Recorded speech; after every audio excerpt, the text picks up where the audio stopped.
आप देख रहे हैं अमेज नाउ। वो पथ क्या, पथिक कुशलता क्या, जिस पथ पर बिखरे शूल न हो। नाविक की धैर्य कुशलता क्या, जब धाराएं प्रतिकूल न हो। नमस्कार, मैं हूं अरविंद श्रीवास्तव। अमेज नाउ की खास पेशकश चुनावी परिचर्चा। हालांकि चुनाव समाप्त हो चुके हैं, लेकिन चुनाव के बाद का जो मौसम है उस पर हम लोग बात करने के लिए हमारे स्टूडियो में हमने आमंत्रित कर रखा है विजय श्रीवास्तव। गोरखपुर के ही रहने वाले हैं और सबसे बड़ी बात है, आम आदमी पार्टी से इन्होंने सदर विधानसभा क्षेत्र से प्रत्याशिता कर रखी थी। हालांकि इन्हें सफलता हाथ नहीं लगी, लेकिन फिर भी इन सभी कार्यकर्ताओं के जिस कदर मंसूबे उत्साहित हैं ये लोग, खास तौर से पंजाब की जो परिणाम आए हैं, चुनाव परिणाम, उसको देखते हुए तो हम सभी आप लोगों को शुभकामनाएं और आपका स्वागत है हमारे स्टूडियो में। विजय जी, सबसे पहला सवाल यही कि आपको शायद पता रहा होगा कि यहाँ से योगी आदित्यनाथ लड़ने जा रहे हैं और फिर भी आपने इतनी हिम्मत किया। इसके पीछे क्या राज क्या है? मैं बड़ी छोटी छोटी बातें करूँगा क्योंकि उन पर बात करना बेकार है, जो चूंकि रिजल्ट आ चुका है। जी देखिए, मैं चुनाव की तैयारी आदित्यनाथ जी के आगमन से पहले से मैं कर रहा था जी। तो मेरे लिए ये कोई बात नहीं थी कि योगी जी आ रहे हैं तो मैं पीछे हट जाऊं। अच्छा, ये ख्याल नहीं आया कि हट जाना उचित है? नहीं, क्यों? अच्छा, क्यों ऐसा ख्याल आएगा? आप स्वयं सोचिए। जो आदमी, मैं भी यही कह रहा हूँ कि जो आदमी सांसदी लड़ चुका और 5 संसदीय चुनाव जीत चुका हो, उसके लिए विधानसभा का चुनाव लड़ना तो एक खेल रहा होगा। देखिए, ये खेल नहीं था जी। ये धर्म को बेस बना करके लड़ा गया चुनाव था और हमारे देश की जनता बहुत भोली भाली है। उसको ये लगा कि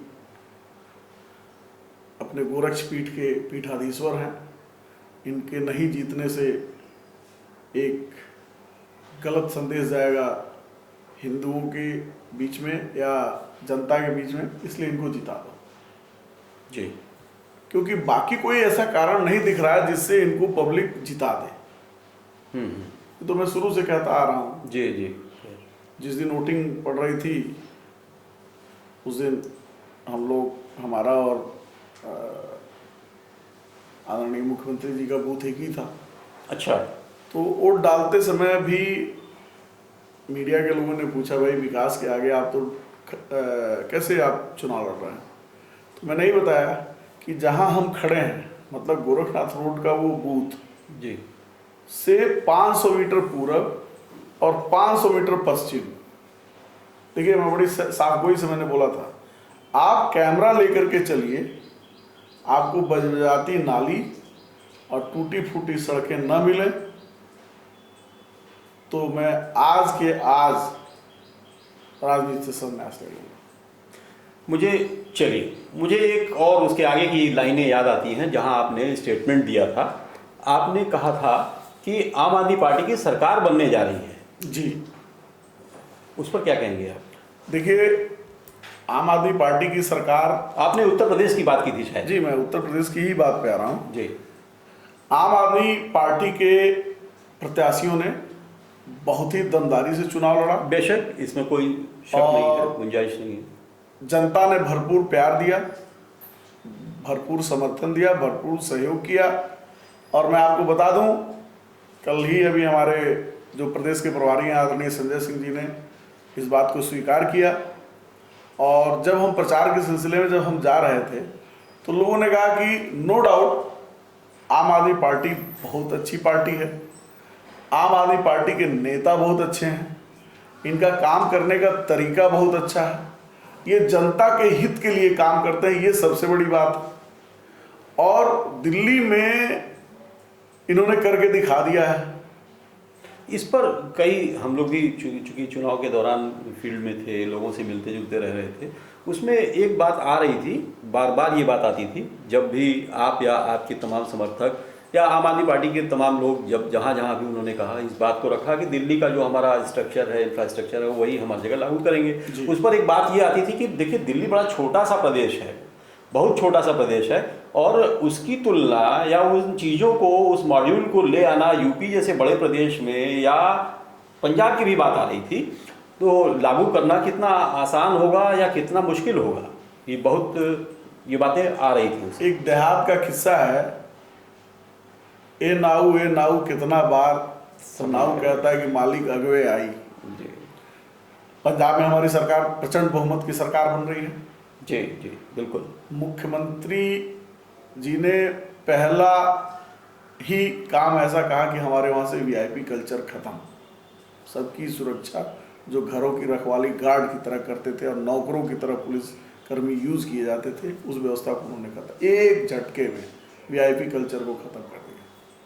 ये और किसी सरकार के बस में नहीं है। आज अपने मुख्यमंत्री जी का काफिला जब गोरखपुर आता है तो गोरखपुर की जनता दुखी हो जाती है, जब उनको जाम की समस्या का सामना करना पड़ता है। तो खैर जाम तो हम लोग कई दशकों आदि देखिए, एक जाम था जब 2 लेन सड़क होती थी और जाम लगता था, आज 4 लेन सड़क है और हफ्ते में महीने में 6 बार मुख्यमंत्री जी का जब आगमन होता है तो जाम जो है और उनके काफिले की वजह से जो जाम लगती है वो दुखदायी हो जाती है। जी। तो कहने का मतलब कि पंजाब में सरकार बन रही है। और जो सबसे बड़ी बात देखिए, हमारे पंजाब सरकार के मुखिया भगत सिंह के गांव में जा करके शपथ ग्रहण कर रहे हैं। अच्छा, ये छोटी बात नहीं है। जी। हमारे नेताओं के कथनी और करनी में फर्क नहीं है। और छोटा राज्य है, छोटा रेवेन्यू है, बड़े राज्य है, बड़ा रेवेन्यू है। जो लीकेज है उसको दुरुस्त करेंगे, जो भ्रष्टाचार है उसको खत्म करेंगे, और ये जो सारा पैसा जनता के हित के लिए वापसी में आना चाहिए था जी, वो वापस आएगा और जनता को सारी सुविधाएं हम लोग फ्री में देंगे। जी। चलिए, आपने बड़ी अच्छी बात बताई कि छोटा राज्य है तो छोटा रेवेन्यू होगा, कम खर्च में ही चीज़ें को संभाला जा सकता है, और बड़े राज्य में बड़ा खर्च आएगा। तो खैर रेवेन्यू तो जनरेट होता ही रहता है, ठीक बात है। और फिर दूसरा आपने कहा कि जो लीकेज है उसको रोकना बहुत ज़्यादा जरूरी है, और शायद वही विकास के रास्ते को तय करेगा। चलिए, तो अब क्या इरादा है, क्योंकि आप अभी राजनीति में कम से कम 10-5 साल आपने गुजारा होगा, लेकिन राजनीति करने वाले 25-30 साल 40 साल से कर रहे हैं। जी। और आपके सामने एक सुनहरा भविष्य है जी। क्या स्टैंड होगा आगे के लिए? देखिए, मैं आपको एक बात बता दूं, आम आदमी पार्टी ने मेरे को बहुत ज़्यादा सम्मान दिया। आज मेरा नाम पूरे देश में चर्चा में है, और मैंने भी एक प्रण कर रखा है कि जनता के पीड़ा के खिलाफ मैं लड़ाई लड़ता रहूँगा, सामने वाले की परवाह किए बिना नहीं। मेरा ये इतिहास भी रहा है। मैं वो हर मुद्दों को मैंने लड़ा है जो जनहित के मुद्दे रहे हैं, जिसमें किसी पीड़ित को न्याय नहीं मिल रहा है। आप सुने भी होंगे, चर्चा में भी रहा कि जब जब मैं जनहित की लड़ाई लड़ा हूँ, योगी जी की पुलिस हमको कभी हाउस अरेस्ट करती है, कभी मुकदमे लाती है बिना विचलित हुए, और ये मेरा शगल है और इसको मैं बदलने नहीं दूंगा। मैंने मतलब इस पथ से मैं विचलित नहीं होऊंगा और लड़ाई मेरी जारी रहेगी। आम आदमी पार्टी के कार्यकर्ता की तरह, आम आदमी पार्टी के नेताओं के निर्देश पर जनहित की लड़ाई लड़ता रहूंगा। और मैं आपको बता रहा हूं, बहुत कुछ सीखा भी है हमने इस चुनाव में। अच्छा। वो सारी चीजों को मैं ग्रहण करते हुए, आप जैसे लोगों का सुझाव मानते हुए, मैं और धारदार तरीके से लड़ाई लड़ूंगा। और मैं आपको बता रहा हूं, चुनौती इनके सम्मुख है, हमारी सरकारों के खिलाफ चुनौती नहीं है, चुनौती इन लोगों के खिलाफ है, क्योंकि ये लोग बिना सर पैर का वादा और बाद में जुमला कह के निकलने वाले लोग हैं। आप देखिए, हत्याओं का सिलसिला शुरू हो चुका है। अरे शपथ ग्रहण ही बाकी है ना जी। बाकी तो माननीय मुख्यमंत्री है ही है।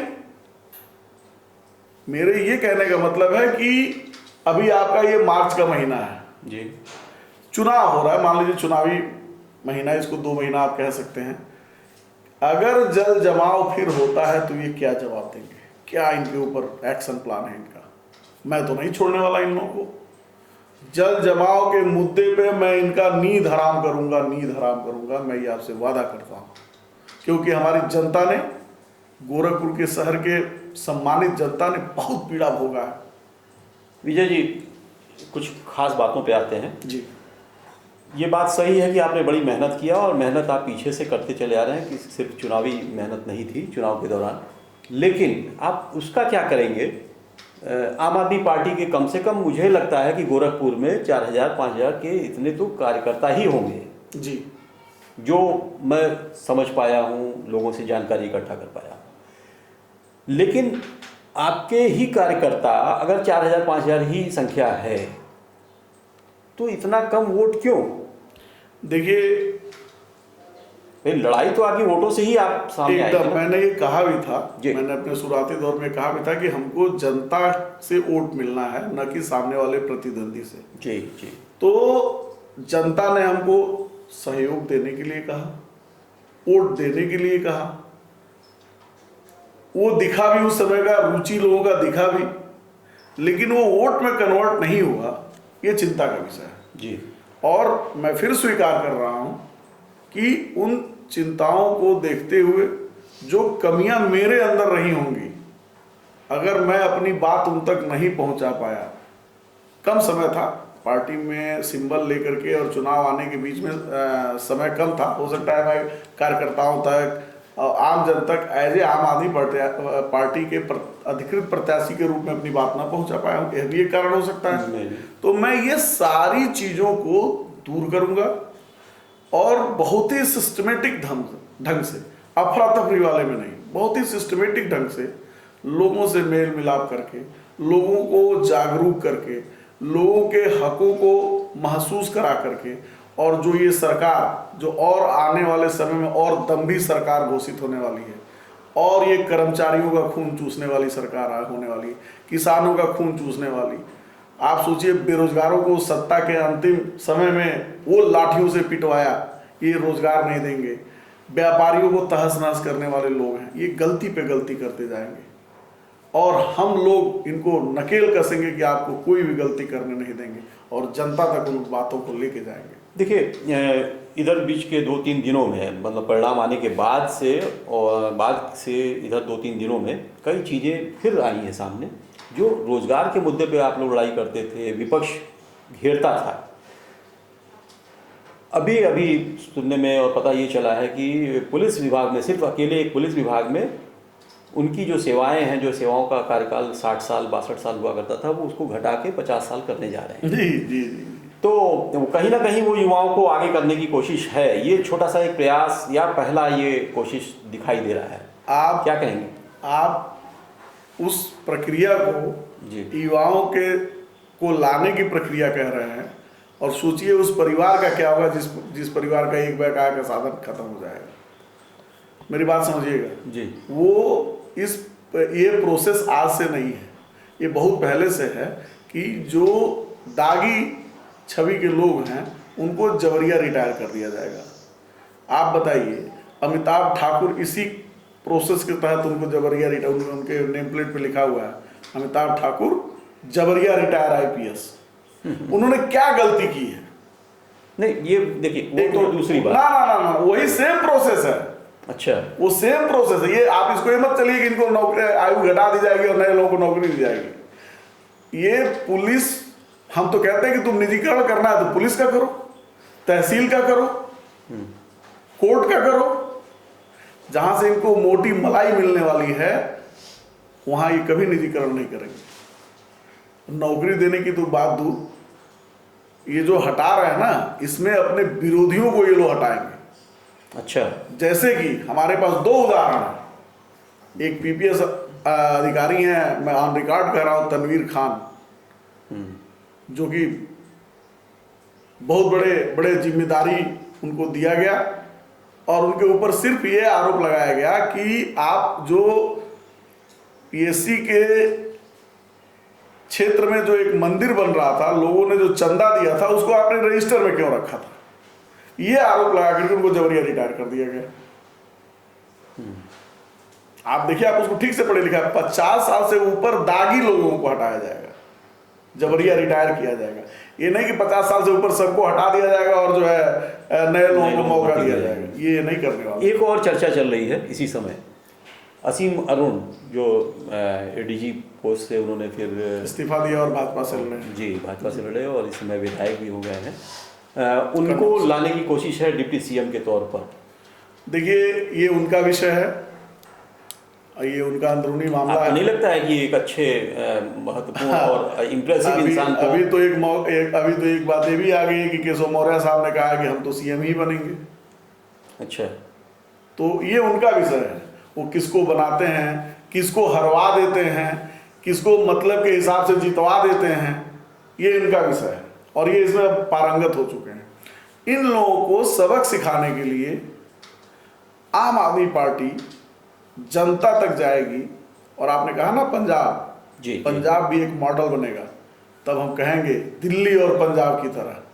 बिल्कुल, अभी आप सिर्फ दिल्ली की बात करते हैं और दिल्ली और पंजाब दोनों आपके साथ होगा। तो ये लोग जो असीम अरुण साहब की बात है, या मंत्रिमंडल में किसको रखना है किसको नहीं रखना है, वो पार्टी और मुख्यमंत्री का विचार है, किसको कौन सा पोर्टफोलियो देना है किसको नहीं देना है। जब ये बात आई तो इसमें बड़ा चर्चा चलने लगा कि असीम अरुण जैसे व्यक्ति को एक तो राजनीति में वो उनका आना बड़ा आश्चर्यचकित करने वाला था, फिर अब जबकि वो जीत चुके हैं चुनाव, फिर उनको एक ऐसी जगह पे बैठा देना, महत्वपूर्ण स्थान देना, तो ये एक शुभ लक्षण लगते हैं।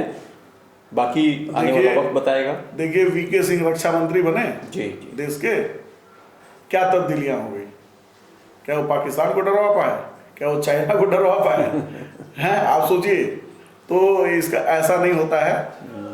ये फिलहाल दिल्ली और फिर अब पंजाब और उसके बाद फिर अब ये यूपी नहीं, तो इसके बीच में हिमाचल प्रदेश और गुजरात आ रहा है और वहाँ पार्टी बड़े गुजरात में तो खैर जी हाँ पार्टी बड़े शिद्दत से काम कर रही है और हमें खुशी है कि हमने ऐसे पार्टी को चुना है जो एकदम कैलकुलेट, चन्नी दोनों जगहों से हारेंगे लिख के ले लो, दोनों जगह से हार गए। सिद्धू हारेंगे लिख के ले लो, वो भी हार गए। बादल परिवार हारेगा लिख के ले लो, वो भी हार गए। कुछ तो है हमारे नेताओं में और हमारी पार्टी में, वो सारी चीजें अप्लाई की जाएंगी गुजरात में और हिमाचल में। देखिए करना कुछ नहीं है, हम जहां जहां सरकार बनाते जा रहे हैं, जनता के विश्वास को जीतते जा रहे हैं और हमारे सामने विपक्ष आ जा रहा है 2 या 4 की संख्या में, 2.5 का भी आंकड़ा लोग नहीं पार कर पा रहे हैं। हालांकि एक स्वस्थ लोकतंत्र के लिए अच्छा विपक्ष होना बहुत जरूरी है, लेकिन विपक्ष इसीलिए नहीं हो पा रहा है, चाहे कांग्रेस हो चाहे यहाँ समाजवादी पार्टी, ये लोग भी अपने करनी से खत्म हो रहे हैं। लेकिन पहले हम विपक्ष में आ रहे हैं, जनता के बीच जाकर के अपनी सरकारों का बात बता रहे हैं। हमारा मुख्यमंत्री भी चुना जाता है जनता के द्वारा जी। तो हम लोग हर काम पूछ करके जनता से ही करते हैं, जनता से ही पूछ के करते हैं। तो वो उस तरह से हम लोग अपने को धीरे धीरे बढ़ा रहे हैं। हमको कोई हड़बड़ी नहीं है।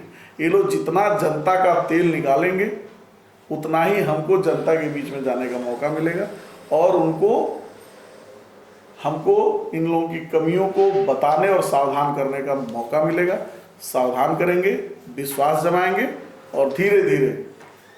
हमारे दर्शक हैं, एक चीज़ जो खास बात जो हमारे भी दिल में आ रही है कि जो अभी आपके पास पूरा 5 साल पड़ा हुआ है, तो इन 5 सालों में आप करेंगे क्या? सिर्फ योगी सरकार की जो खामियां हैं उनको गिनाएंगे या कुछ ऐसा कंस्ट्रक्टिव वर्क करें जो जनता के ध्यान में, दिमाग में जाए, कुछ ऐसा इंफ्रास्ट्रक्चर डेवलप करें? देखिए मेरा जो मेरी जो व्यक्तित्व है वो एक समाज सेवी का है और मैं राजनीति में सिर्फ इसीलिए आया था कि कुछ काम ऐसे थे जो अधिकारी नहीं सुनते थे, नहीं मानते थे, उसके लिए एक संवैधानिक पद होना जरूरी था जी। और मैं इसी को ध्येय बना के मैंने कहा था जी।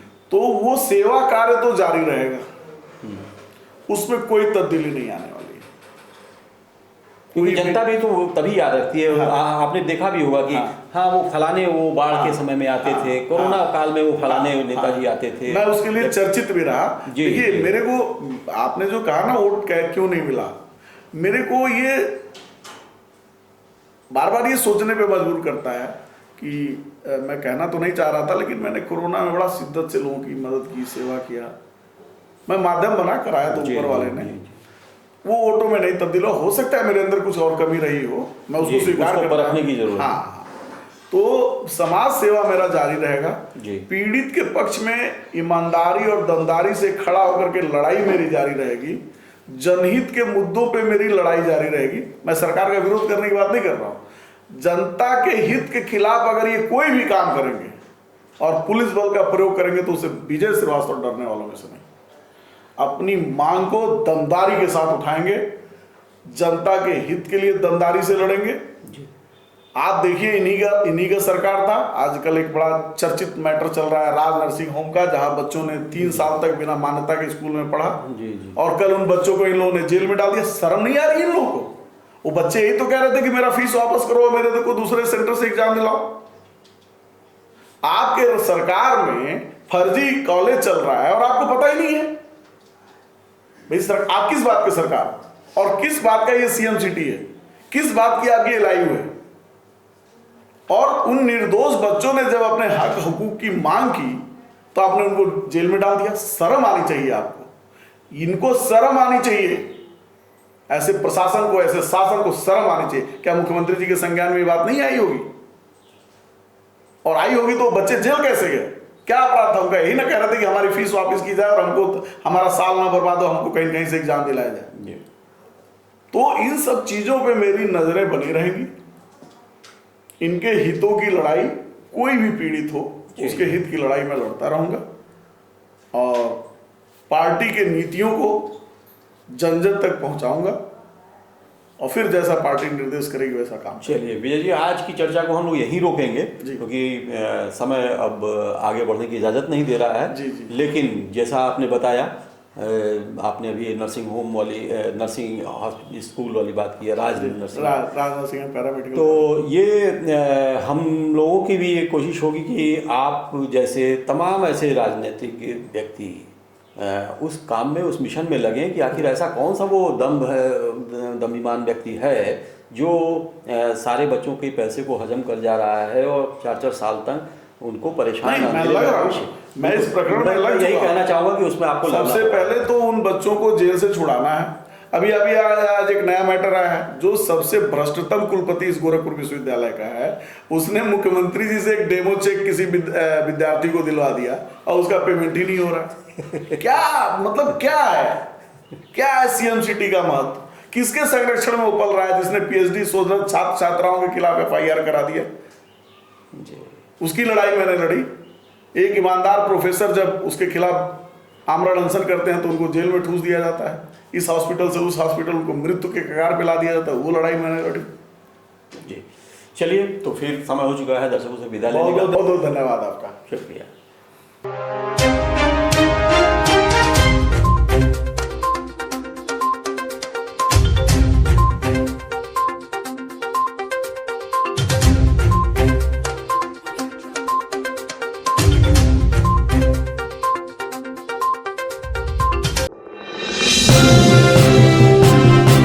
आप देख रहे हैं अमेज नाउ।